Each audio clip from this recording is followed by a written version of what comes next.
Hey guys, so I'm going to go through the step by step of what I did to get my husband's hair into a mohawk. So you're going to start with keeping him. Then I like to section out the outline. This is just the guide and it will change as the haircut takes shape. So don't be afraid if you're like, wait a second, but I already have a guide. It's very different than a guide in hair cutting, like a traditional cut, because you're just kind of getting a shape. So then I'm very conservative with the buzzer and I started off with no guard and gradually go up. What I like to do is I take out all the guards and I line them up in size order from smallest to biggest so that I know when I'm fading, I can just take the next one, take the next one, take the next one, and there is no room for error really in the fading. I'm not going to accidentally take a shorter one than I need and mess up the entire haircut. So that's just what I like to do. Basically, once you have it outlined, you definitely don't want to touch that outline until later on. So you're gonna kind of buzz around it. That's the whole reason for the outline.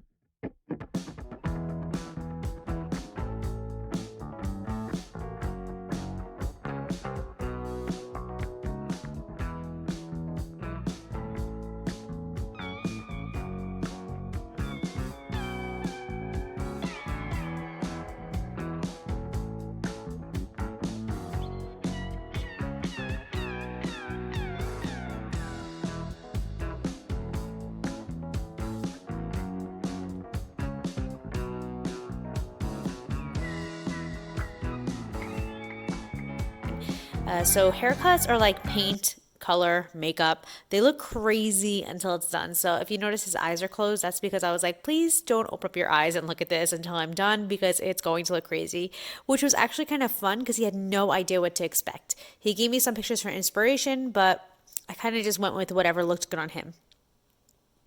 So the side to the back so the side to the back fade should meet around the ear. I like to always keep that as like a thought in my head, like around the ear they should meet up so that it doesn't look like chop.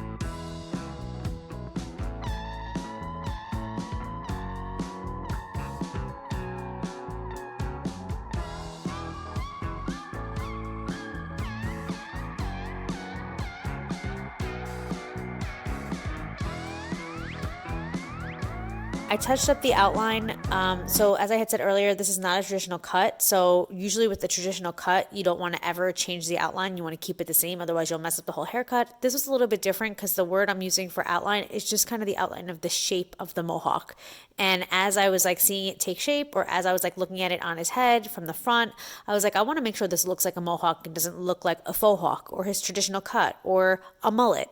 I wanted to make sure it actually looked like a mohawk. So I was very conservative with the first outline and I tapered that in tremendously.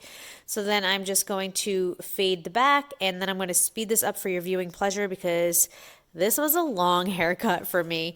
I like to say that I'm not a barbershop, right? I'm a salon. I do women's cuts. I do pixie cuts. I do fun fashion. So for me, haircuts take a long time. I'm not in a rush. I'm literally never in a rush. So yeah. So right where the fade meets the mohawk, I took the buzzer and I buzzed along the fade. So I went in the opposite direction. So instead of going up the head like I usually do, I went like around the curve of the head just so that it gave a nice like it kind of broke off the super, super, super short to the very, very, very long. I wanted it to have like a nice transition there. So I'm constantly checking the hair for how it looks. As I said, this isn't a barbershop. I don't pump out buzzer cuts all day. It's a salon. I do pixie cuts, trendy cuts. It's not a race, and I'm totally okay with that. So then I went around and I cleaned up the fade a little bit. As I decided to go a little bit shorter further up the head, I was like, I need to go a little bit shorter on the fade on the sides. So again, that's okay.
I took the T-line, which is the tool that you usually do to go around the neck or around the ear, just trying to clean up like the hairline and stuff like that, like the stuff that you wouldn't get with the buzzer. I took that and I went and I outlined the mohawk throughout the entire haircut. So from the front to the back, I freehanded it and I just outlined it. Then I went in the back. I asked him what he thought about the back of his hair. I was like, hey, do you want like the back long or like do you want it faded? And he was like, hey, whatever you want. And I was like, you know what? It's 2020. I don't want to give you like a mullet tail 80s hairstyle. I want to give you the 2020 mohawk. So what I did was I took the buzzer and I just kind of faded up the back. I didn't go as short as I would do with the original fade because I wanted there to be some difference there between the mohawk and the side. So just say if I went with just the buzzer without the guard for the bottom over there, on this one I put a guard on it so that it was just a little bit more. And then as a typical haircut, I went around with the T-line and I did around his neck and his ears, not his his neck and his ears, and I just cleaned that up. So then I started with the beard. The beard fade is similar to the regular fade on the head, only I go upside down, smallest to biggest, so smallest to largest, and I go upside down. So I generally start with whatever I did in the front, the sidelines, the sideburns, whatever number I use there, I usually go one up, and that's how I start fading the beard. So I use just the regular buzzer for that with no guard on it, no clipper guard. So then for the beard, I put the buzzer upside down and I use half. So this is why I don't want to explain to you guys like what size buzzer stuff I use, because I think it's very confusing because all buzzers have different things. Underneath, I like to go the opposite way it grows with a larger one. So by that time I got to like number 2 on my buzzer, which is different from most buzzers, so don't go by this. But I went in the opposite direction that the hair grows because I wanted it to be a little bit shorter, but I did a larger buzzer side, like clipper side, so that it would still be nice and long. Does that make sense? Leave me a comment down below if any of this makes sense. So then I kind of I freehanded with the T-line, the mustache and under the nose. I don't know if you guys have ever noticed, but whenever you're doing a beard, whenever you get to like the upper lip, if you use regular clippers, literally the clippers go up the nose. It's ridiculous because you have to put a guard on it. So what I like to do with a T-line, so instead of a scissor, I do a T-line.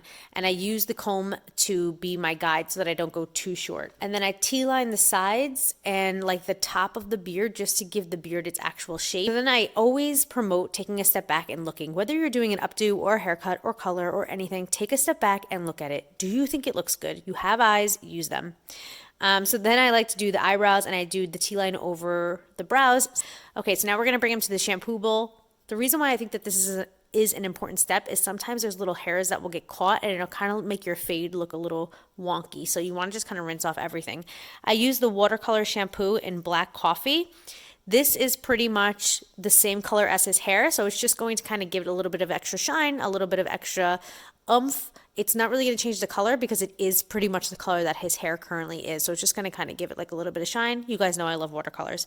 I gave him 2 shampoos with the watercolors Black Coffee shampoo. And then I went in with the Dallas thickening spray, which is literally my best-selling product besides the R&Co Death Valley. So this is obviously, I use all R&Co styling products. So that is what I went in with. Then I took my blow dryer and I blew dry the hair up in the back because you want to make sure you do it in like the opposite direction because you want it to stand up. That's the whole point of a mohawk, right? And then I used the R&Co Control. It's a flexible paste. This I loved. I loved this one. It is great for this hairstyle. And don't be afraid to blow dry after. Almost all R&Co products have a heat protectant built in, so you don't have to worry about anything. It's snowing out in New York right now, and that's probably, if you guys hear that, that is what you guys hear. It's like the snow/hail hitting my windows. Anyway, and then I finished it off with the R&Co Outer Space, which is a flexible hairspray hold. This is like my favorite hairspray to bring on jobs for weddings. It is not the final hairspray to use, but it's a great one when you're setting the hair. And I wanted the mohawk to have some movement. I didn't want it to feel like hard and stiff. So that's what we did. Here's the, I guess, 180 view, 360 view of the mohawk when we were finished.